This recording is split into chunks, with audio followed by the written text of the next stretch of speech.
This is the story of Diana Rigg and her sex life, which is as intriguing as it gets. From her status as a sex symbol to undergoing plastic surgery at 44, Diana's journey was far from conventional. Renowned for her iconic roles as Emma Peel in The Avengers and Olenna Tyrell in Game of Thrones, Diana's career spanned decades of unforgettable performances. Join us as we enter Diana Rigg's world, exploring her incredible career and wild adventures. Stay tuned as we uncover the crazy hidden secrets behind her captivating charm. Diana Elizabeth Rigg was born on July 20th, 1938, to parents Lewis and Beryl Hilda Rigg in Doncaster, West Riding of Yorkshire, now known as South Yorkshire. Her father, originally from Yorkshire, pursued a career in engineering and moved to India to work for the railway. Beryl returned to England for Diana's birth, but soon after the family relocated to India. From just 2 months old until she was 8, Diana lived in Bikaner, Rajasthan, where her father climbed the ranks to become a railway executive. During these years, she became fluent in Hindi. When Diana was old enough for school, she was sent back to England to attend Full-Neck Girls' School, Moravian boarding school near Pudsey. Diana didn't enjoy her time there, feeling out of place, but believed her Yorkshire roots significantly shaped her character. She later trained as an actress at the Royal Academy of Dramatic Arts from 1955 to 1957, alongside notable classmates like Glenda Jackson and Cian Phillips. Diana Rigg's career spanned film, television, and theater, showcasing her remarkable versatility. She was a member of the Royal Shakespeare Company from 1959 to 1967, performing roles such as Gwendolen in Beckett, Cordelia in King Lear, and Adriana in The Comedy of Errors. Her professional debut came in 1957 with the Caucasian Chalk Circle and the York Festival. In 1970, she returned to the stage in Ronald Miller's play Abelard and Heloise in London, and made her Broadway debut the following year, appearing nude alongside Keith Mitchell.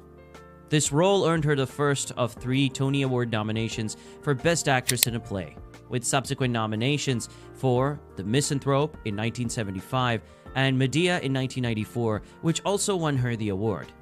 Rigg was part of the National Theatre Company at the Old Vic from 1972 to 1975, taking lead roles in the premiere productions of Ton Stoppard's play Jumpers and Night and Day. In 1982, she starred in the musical Colette, although it closed during its American tour. Then in 1987, she led the West End production of Stephen Sondheim's musical Follies.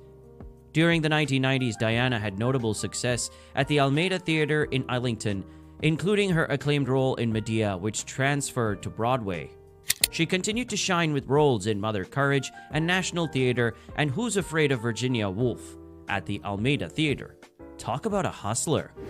In the 2000s, she remained a prominent figure in theater, starring in Suddenly Last Summer at Sheffield Theatres and the Albury Theatre, Honor at Wyndham's Theatre, and All About My Mother at the Old Vic. She continued her stage career with performances in The Cherry Orchard and Hay Fever at the Chichester Festival Theatre, Pygmalion at the Garrick Theatre, and My Fair Lady on Broadway, where she received her 4th Tony nomination for her role as Mrs. Higgins. You can see what a versatile actress she was. Diana Rigg became famous in the 1960s as Emma Peel in the British TV series The Avengers, where she starred alongside Patrick Macnee and John Steed. Taking on the role at short notice, Rigg became a household name, though she struggled with the loss of privacy and her status as a sex symbol. Rigg revealed her shock at becoming an overnight sex symbol and her discomfort with the treatment she received from the production company ABC Weekend TV. For her 2nd season, she demanded a pay raise from £150 to £450 per week, but received no support from industry women or her co-star, Patrick Macnee. The press painted her as a mercenary when she was merely seeking pay equality. Rigg didn't stay for a 3rd season, partly due to these issues. How sad is that?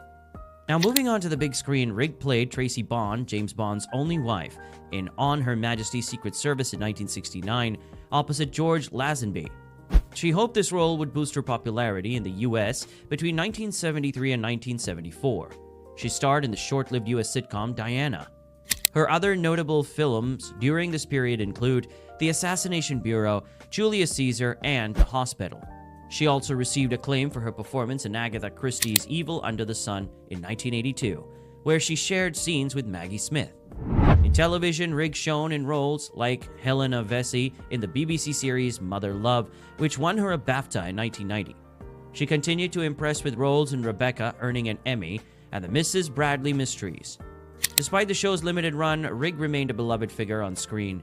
From 1989 to 2003, she hosted the PBS series Mystery and appeared in the show Extras and the film The Painted Veil. In 2013, Rigg appeared in an episode of Doctor Who with her daughter, Rachel Sterling, marking their first direct collaboration. That same year, she joined the cast of Game of Thrones as Lady Olenna Tyrell. Her sharp-witted portrayal earned her several Emmy nominations and widespread acclaim until her character's death in the 7th season. In her later years, Rigg filmed the role of Mrs. Pumphrey in All Creatures Great and Small, completing the first season before her passing. Her final performance was in the psychological horror film Last Night in Soho, released posthumously and dedicated to her memory. Brace yourselves, because now comes the sex life of this once very successful actress. Diana Rigg was known for her strong independence and feminist views, which were unconventional for her time. In the 1960s, she lived with director Philip Saville for 8 years, a relationship that caused quite a stir due to their significant age gap and the fact that Saville was already married to actress Jane Arden. Despite the controversy, Rigg remained unapologetic, famously stating that she had no interest in marriage and preferred intellectually stimulating men. Their relationship ended on good terms, with Rigg maintaining a good relationship with Saville. Rigg's role as Tracy Bond in the 1969 film On Her Majesty's Secret Service opposite George Lazenby was marked by on-set tensions. Some rumors of a romantic relationship with Lazenby circulated. However, Rigg later expressed her displeasure with his behavior. She also had a passionate yet short-lived marriage to Israeli painter Menachem Gufin. Their relationship, filled with intense arguments, lasted only 11 months, with Rigg later attributing its failure to her need for personal freedom. She eventually married theatrical producer Archibald Sterling, with whom she had a daughter, Rachel, born in 1977. Despite their divorce in 1990, following Sterling's affair with actress Jolie Richardson, Rigg maintained a good relationship with him and even became close to his new wife, Sharon. Rigg embraced single life afterward, proudly stating she had no desire for romance and valued her independence. Outside of fame and fortune, Rigg was quite spiritual as well. She was a dedicated Christian, active in charity work, and served as Chancellor of the University of Stirling. Known for her radiant beauty and smoking habit, she gave up cigarettes following heart surgery in 2017. Her professional relationship with Patrick Macnee on The Avengers was particularly close, with Rigg reminiscing about their chemistry and mutual support during their time on the show. Rigg's illustrious career included a stint as a visiting professor at Oxford and received numerous awards, including the Will Award for the Shakespeare Theatre Company. She was celebrated for her role as Emma Peel in The Avengers, which the British Film Institute commemorated with a special screening and an interview with Rigg in 2015. Diana Rigg passed away on September 10, 2020, at her daughter's home in London after being diagnosed with cancer earlier that year. In her final months, she advocated for assisted dying, recording messages calling for changes in the law to allow people more control over their end-of-life decisions. Her daughter, Rachel Sterling, revealed that Rigg had considered assisted dying options due to the pain and suffering caused by her illness. Despite her controversies and challenges, Diana Rigg left an enduring legacy in the entertainment industry and is remembered for her remarkable talent, independence, and contributions to popular culture. Which performance of this incredible actress do you love the most? Tell us in the comments below. If you enjoyed this video, like it and subscribe for more exciting celebrity stories. Thanks for watching.